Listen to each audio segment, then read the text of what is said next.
Everyday Superpower, where we talk body language, relationships, game, and everything in between.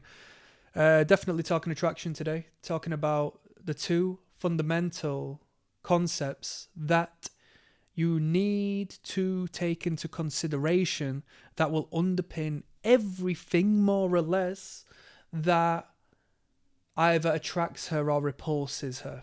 Okay, when you start to perceive things as such, you'll start to, really find simplicity in the complex world of man and woman coming together and getting it on,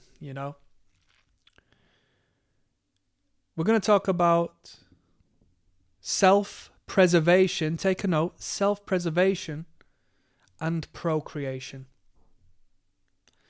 Self-preservation essentially has a strong connection to resource, but we're not talking about purely material possessions. This also comes down to the decisions you make in a day, the way you react to her and the world around you, and so on and so forth. Yeah? And then law number 2, what we're going to talk about, principle number 2, is procreation. So, in the world of attraction, attracting the woman, you really needn't look any further than these two particular principles that underline general animalistic biological makeup as a whole. That animal needs to survive, right? That's self-preservation, survival. And that animal needs to procreate through whichever means to ensure that it doesn't go extinct, right? When there's a spider in the house and you're scared to kill that spider in front of your partner, if you show fear in front of that spider, to you, you might think, that's a minor, I hate spiders. Like, I'm okay to showcase that. But biologically speaking, she's gonna be repulsed by you because it showcases a weakness within your survival mechanism. I mean, us being frightened of insects and so forth can derive from our ancestry and the predatory conditions we once were within. It's not like I don't understand why somebody would be intimidated of what seems, illogical. Like, why should we be scared of such a tiny creature that is harmless? I mean, at least here in England, I'm not speaking for the Australians and those in the Amazon and whatnot, but you know where I'm coming from. So she looks at you and says, right, that's a point off of law number 1. Self-preservation, survival. If he's scared of that, how scared is he going to be when there's a real threat that is potentially life-threatening? Yeah? I know a guy who got hit by a car and he thought it'd be like quite attractive and a fun story to tell the woman. Whereas the woman reacted in repulsion to it. She says, that's an ick. Do you know why it's an ick? Because it's a showcase of lack of awareness. It's another deduction off the point scoring system that is utilized to showcase you're going to continue existing to provide the resource needed for her and her children. If you're just going and getting hit by cars, your survival protocol needs work. It needs fine-tuning, to say the least. So whereas he thought it was attractive because it's a bit dangerous and thrilling, she thought, shit, like, if I was pregnant with your child down the line... She didn't think that, right? But this is the reality of such. Because if you look at it on a completely foundational level, which is the truth, it all makes sense.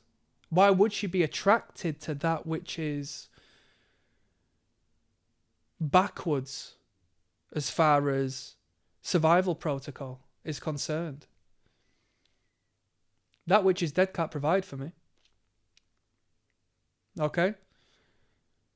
You get in a fight with someone, if you beat the other person up, that might be deemed as sexy because it's a showcase that you're able to fend off threats. But if you get beaten up by that person, that might be an issue because it triggers the survival mechanism. When we look at the procreation, on the other hand, we can now break the man into two. How good of a father is he going to be, or how good is the offspring going to be as far as the genetic provision of that man? We've got two different men, the alpha and the beta she will choose from. And she will live her life arguably fighting against the magnetism of the beta if she's married to an alpha, or the alpha if she's married to a beta, because they both showcase an abundance in one, if not both, of these particular fields. But they will be, they will overcompensate and highlight one area rather than the other. The father showcases love, care, provision, resource, whereas the beta is the father figure, and he will be the provisional. He will be the safety net. He will be the protection. He will provide and do what is necessary. And albeit you call it beta, it's not beta in the sense that this is a weak man. This is a strong, respectful man that is deemed attractive by the feminine because he upholds a masculine position. But he might not have the alpha capabilities, the alpha qualities, and that is one of good genetic makeup.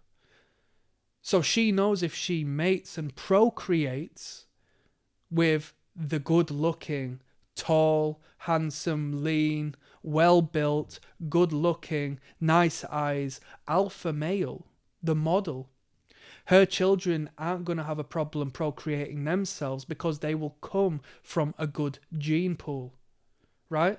Whereas she knows if she procreates with the beta, the fatherly figure, right, who showcases a good income, a stable income, a kind heart that can provide and care, she knows that this man's going to stay around to ensure a healthy development of our child so that our child can then go and do their thing onwards and upwards. We don't consciously think of these things, but this is how the attraction mechanism works within our realm. So when you're doing something, let's say I am reading a book because I want to be more well informed on economics. Yes? That is investing into your survival protocol because it interlinks with resource. And we need a shelter over our heads. We need food on our plate. Such as going and training in the Muay Thai gym instead of reading that book applies to the survival rating. Yeah? These things are all attractive.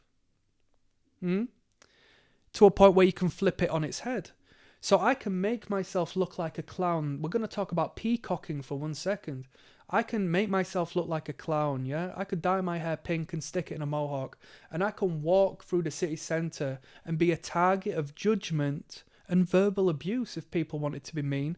And the way I would brush it off of my shoulders and showcase that it doesn't harm me would actually utilise the survival mechanism and the showcase that I'm willing to put myself in the way of a threat, to put myself in the way of judgment, and to put myself in the way of social ostracization. You tell me what the word I'm looking at. Blah, blah, blah, blah, blah, blah. And she sees me and says, even though he's facing so much friction and he should be crumbling under this, he should be a mockery, but he just doesn't care. That shows this man has got a good survival capability because he's not afraid, he's not fearful. So it's a means of bypassing that first law judgment protocol in the face of that woman. This is deep game. This is deep game. Pay attention. Survival and replication. Self-preservation and procreation. Right? Yin and yang. Two laws.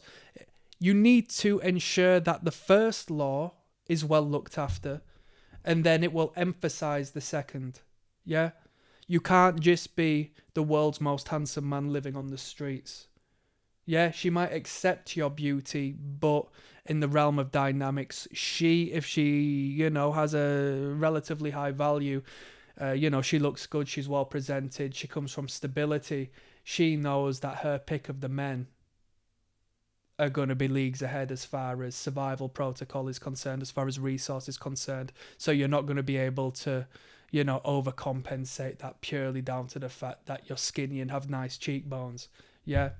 The more the better. You can hoard points and ensure that your actions and what you're investing your time in, if you want to be attractive to the opposite sex, relate to one, if not both. And the thing is, right, if you are healthy, let's talk about procreation. If you're healthy, i.e. you're going to be able to survive for the upbringing of that child, which is what she looks for. She doesn't look for bad health, someone who's going to die in the middle of the child bearing process, and she's going to be left alone. She's not looking for that in you. So she sees you're healthy, she sees you look good because you are healthy and you've got lean body mass, and because you've got lean body mass, it emphasizes and showcases your identity and your individuality, because you don't have this putty on your face, you don't have this angle and line nullifying softness, this pudginess on your face and across your body. You have identity, you're unique, you're healthy, you are independent.